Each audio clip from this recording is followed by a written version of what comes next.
Hi, welcome to my channel. This is Seams Easy and I'm Diane. Today I'm going to be showing you how to make an in-the-hoop sleep mask. You will need an embroidery machine, but the pattern is free. It is downloadable from the description of this video. Okay, today I'm going to show you how to make an in-the-hoop sleep mask. And I'm using flannel, two different prints. Well, this is a solid, one solid for the against the face, and then a print for the outside. And then I use elastic lace because it's very soft and comfortable for sleeping.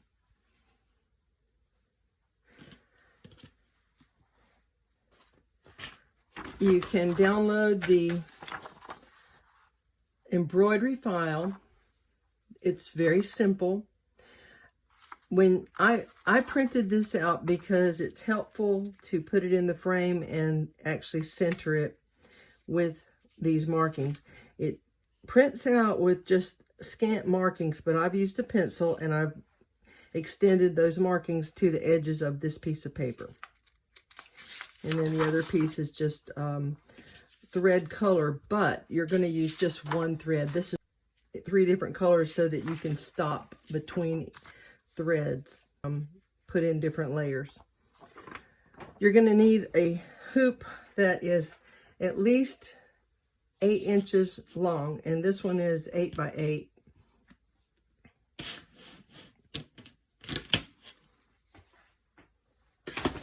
I'd say at least 8 inches long and at least 6 inches wide. You're going to need some tearaway stabilizer, and you're going to need a piece of batting. I'm just using cotton batting here. You can also use 1 layer of fleece.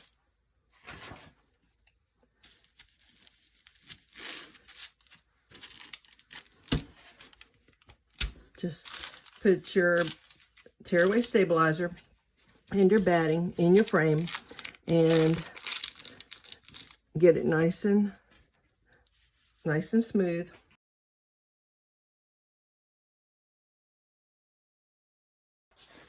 Now, to see exactly where this is going to print, I'm putting this into, you can see the markings on the side. And then there's one down here on the bottom, but the side ones are more important. And as you can see, this is going to stitch a little closer to the bottom than it does to the top. And you will at first have an outline stitch on which to place the first piece of flannel. And once it stitches that outline piece or outline line, you're going to lay down one piece of flannel, making sure that it's overlapping that outline on all 4 sides. Once you do that, then it will stitch again. It will stitch the same outline just to secure that. It will have little notches at each side, and that will be the placement for your elastic lace. And you'll extend it 1 inch on either side of that outline, and then you'll just double this in the middle. And then you will put down your outer piece on top of that, and then you'll let it stitch the last outline, and it will leave an opening about 3 inches wide at the top that will be closed either by hand or by sewing machine.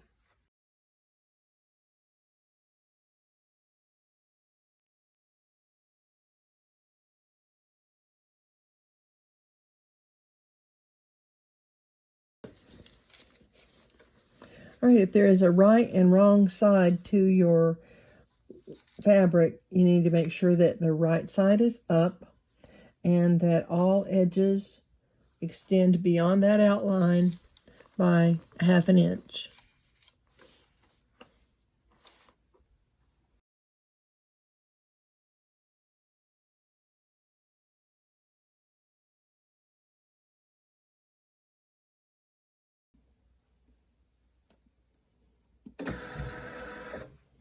All right, now you can see these little notches on the sides. That's where we're going to place the elastic lace. You need to overlap the lace placement by 1 inch, 1 inch beyond that mark. And I like to make sure that it's going to hold, so I put a little piece of tape down.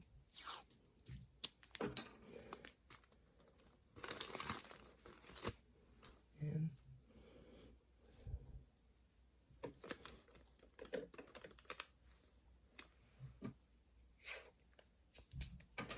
make sure that it is well beyond that stitching line, because you don't want the needle to try to stitch through the tape.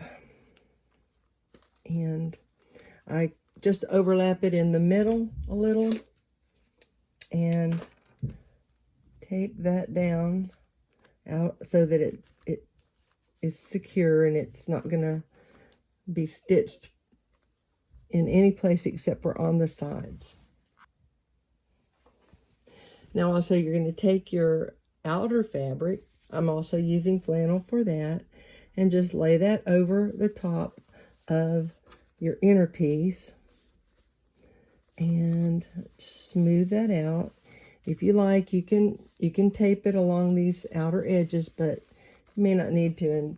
And this is the last step. It's going to do 2 rounds. It's going to leave an opening at the top.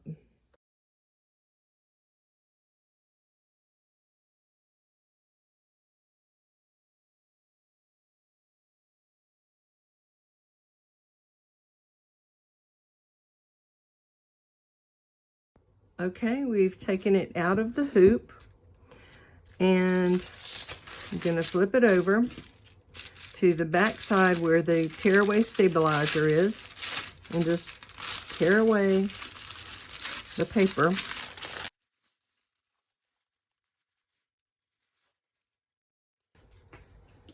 And now, don't worry if this comes loose. Those 2 little out stitches are just to for the opening, and we're going to use regular scissors to just trim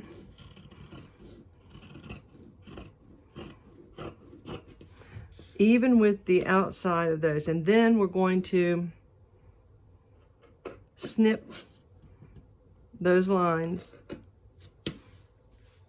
and then we're going to just trim out this one little block of batting or fleece, whichever you used. All right.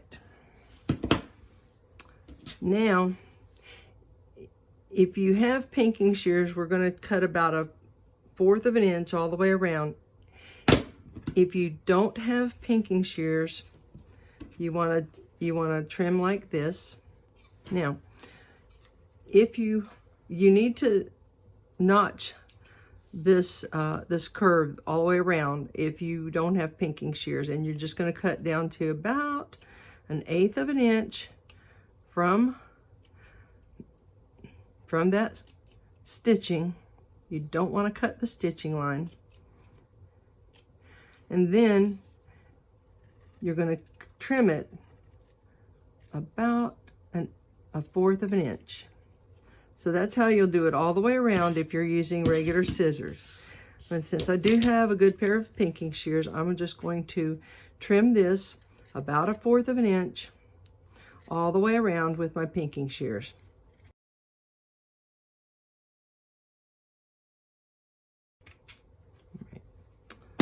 This last little bit was already notched and trimmed. So now we're just going to turn the whole thing right side out.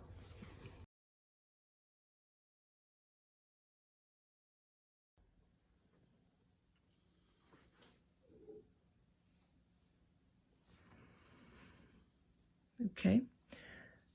I'm just going to do a ladder stitch, Ladder, to close this gap up. I'm going to come under one fold and then cross over to the other side and then go under the fold and cross over. So I'm going to demonstrate.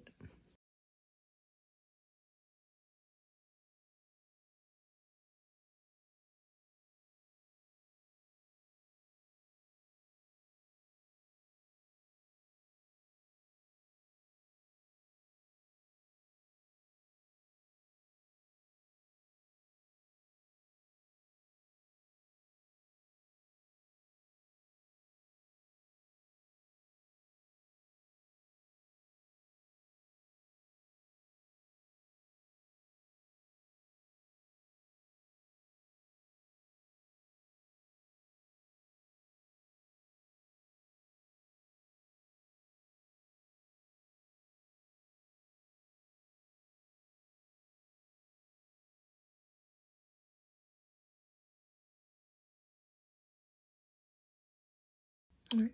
They're just going to come up in the right in the middle of the seam and tie a knot.